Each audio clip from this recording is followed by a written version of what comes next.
Alright, hello everyone, my name is Christian Jung. My topic is about alternative energy, and I'll mainly be arguing that California's clean energy policies are inadequate and ineffective.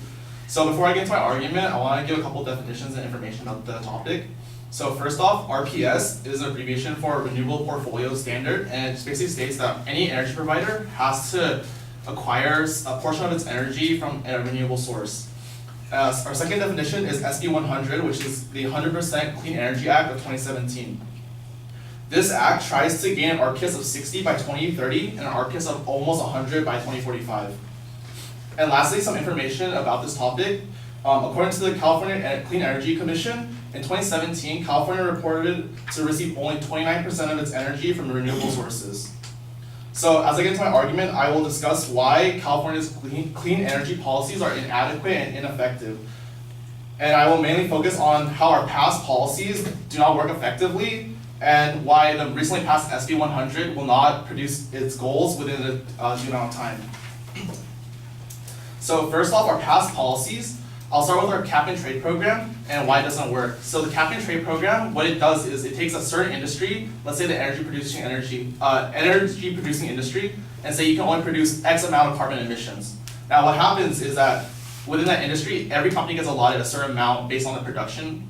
And what it does is that what it should do is that every industry should slowly decrease their carbon emission. But what really happens is that smaller companies are forced to create greener alternatives where they don't actually make profit, and then so they can sell their extra caps towards larger companies and to still become profitable and not go bankrupt. Now what this actually accomplishes is smaller companies will eventually die out and large corporations will just buy out their cap stock and then just run a monopoly on the entire energy source. Also, another problem with our past policies is through our rebate system. So the government, what they try to do is they try to encourage buying alternative energy sources like solar panels and electric cars and such, but we don't really give enough money so that it's like incentivized to buy it. For example, like solar panels, our current price on it is like cost effectiveness is still double that of natural gas. So even though our government gives us a rebate on it, it's still not profitable and still not useful enough that it's encouraged to buy unless you're like super rich. Now, also for the electric vehicles, according to Drive Clean California, a website that deals with energy efficient vehicles like Priuses and Teslas, they provide up to $2,500 in rebates for purchasing electric vehicles. Now the problem with that is that even though you get $2,500 rebate, the base price of the lowest electric car is $29,000. Now compared to the standards of like a Toyota or like a Honda, it's almost $10,000 cheaper to buy a Toyota or Honda, and the benchmarks are almost nearly exactly the same. So it's not worth buying an electric car because the rebate is not enough to compensate for that problem. I will now discuss further about SB 100 and why it will fail to accomplish its goal in due time. Now, a little history about California's energy policies. Proposition 39, California's Clean Energy Act, raised over $550 million and was intended to create over 11,000 jobs.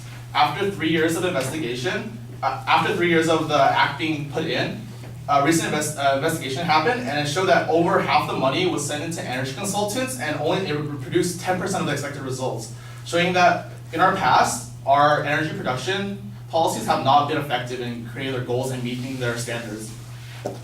Another reason SB 100 will fail is because according to CBS News, California receives 9% from nuclear energy and over 49% from natural gases. So in total, that's almost 60% that California takes from non-renewable sources. Now this is problematic because there are certain times in the year where California will have no wind or no sun, and we can't produce energy to support our state. And this is problematic because we have to rely and fall back onto non-renewable sources like our nuclear and natural gas energy.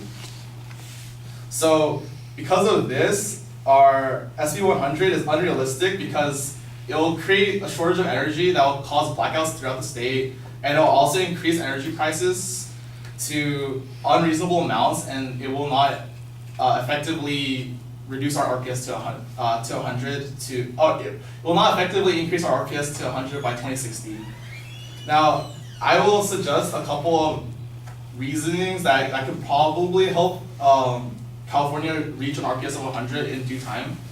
Now, what I suggest is that California government can implement more taxes onto gases and non-renewable sources so that it will discourage people from buying the non-renewable sources, and then we could reuse that tax money as a rebate to also encourage buying renewable sources, so that it will create a cycle that will eventually lead to the end of all renewable, non-renewable sources of energy. Alright, I'm done.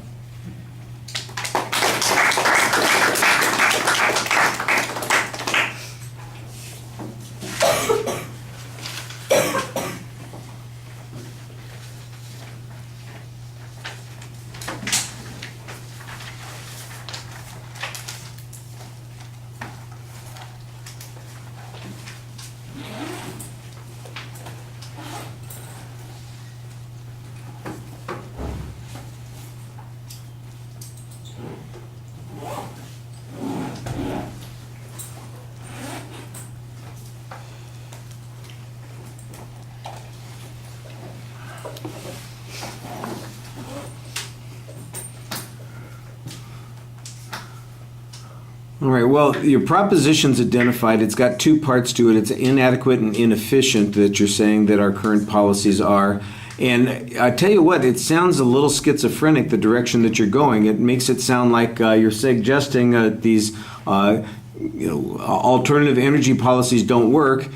And at the same time, you're suggesting that we need something that works better than those policies. But I'm not sure that you ever demonstrate anything that's better than what we've got here. At the very end of the presentation, you make a suggestion about, well, we could tax the hell out of stuff so that it becomes more expensive. Well, why do we have to wait for that? Why don't we just ban private automobiles? That'll solve the problem too. There's a reason that policy issues are complex, and you need to explain why this policy would work better for the state or be more efficient for the state than the current policies are. And I think that you kind of missed that. Maybe because you're going in multiple directions at the same time. I thought that you did a nice job suggesting why there are problems with the existing energy policies, that they don't really work and that they are inefficient. Why don't you just keep it at that particular level instead of trying to argue that something else would work? Just say what we're doing now is not adequate. It doesn't work is a perfectly reasonable claim of fact. Unfortunately, I think the problem is that it doesn't works for both people who are in your position who want something more, and for people who are opposed to anything more, who want to say, well, why should we do this because it doesn't work? So that's why I'm saying it's kind of a schizophrenic position that you're taking here, because I can tell that your inference is that we need to be doing something different and better. But all of the argument that you're making, Gesundheit, all of the argument that you're making is suggesting that these kinds of policies don't work in the first place. And the person who's opposed to what you might want to do would simply point at those policies and say, well, if these things don't work, why would we think this thing's going to work? So that's why I think it's a little confusing in the long run. You make a lot of assumptions in your argument without necessarily proving them. I think that's problematic also. You've got a whole description of the cap and trade policy. You explain theoretically how it might work and how it might fail itself, but I don't hear any evidence on this. I don't hear anybody who said that the policy has failed to produce a decline in CO2, or that the small companies are just committing suicide in order to get the big companies what they want. There's no information cited to show that this is what is happening. So I think when we talked the other day, it seemed like you had some information about that, but I didn't hear it in the presentation just now. So that seems to be a little bit problematic. The notion that the existing policy is supposed to have raised a whole bunch of money and produced this number of jobs, and then you say all that money got sucked up by consultants and we didn't get very many jobs.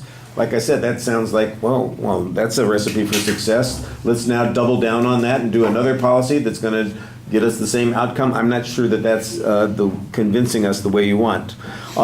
There's some information about I think you pointed out one of the big problems here is there's a cost issue involved in making a transition to this RPS system that you're talking about, and that those costs are substantial and high, and that your argument, I think, seems to be in the long run that we can't rely on the market system to get us to that point, but all of your arguments aren't about the market system, they're about the political decision, the policy decisions that we've made and why they don't work. I think you need to talk about maybe what some of the market issues are, and maybe there's a way to change that, and that might be the way to go on this. Okay, let's stop there because we could go on for days and